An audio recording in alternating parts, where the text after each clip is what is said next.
morning, everyone. This is your Tuesday, July 5th wake up call. We are returning from a 3-day weekend, which means no overnight trade last night, and we will start the session with the normal 8:30 morning opening.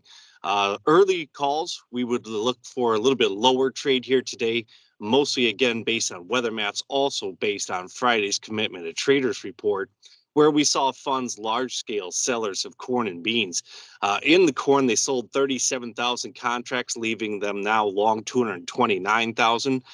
In the beans, we saw them as sellers of 30,000, now long 124,000 beans. So highly active sellers of the corn and bean markets, and still a significant enough long position to say that if the fund liquidation continues, there could be some more rough days of trade looking forward. As mentioned earlier, also adding to a little bit of pressure expected this morning is the 1 to 5 day weather map.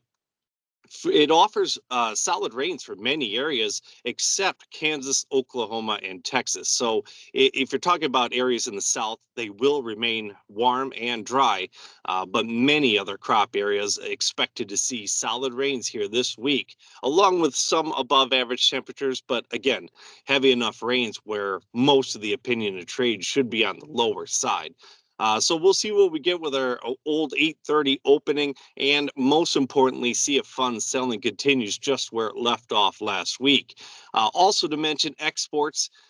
Pretty poor exports here last week. They have been poor for a while now for both corn and beans, and they are at a level that trade could no longer be ignoring numbers that slow. And also finishing last week, we ended with a bean cancellation.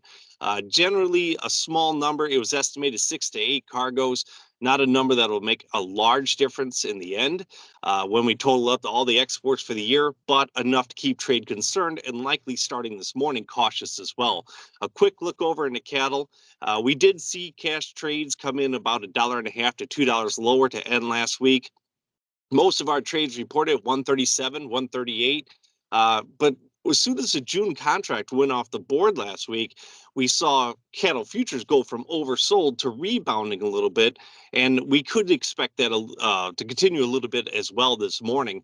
The cattle futures are placed about $2 to $3 under last week's last cash sale, so we'll see if the futures continue to recover to go up towards meeting the cash trade.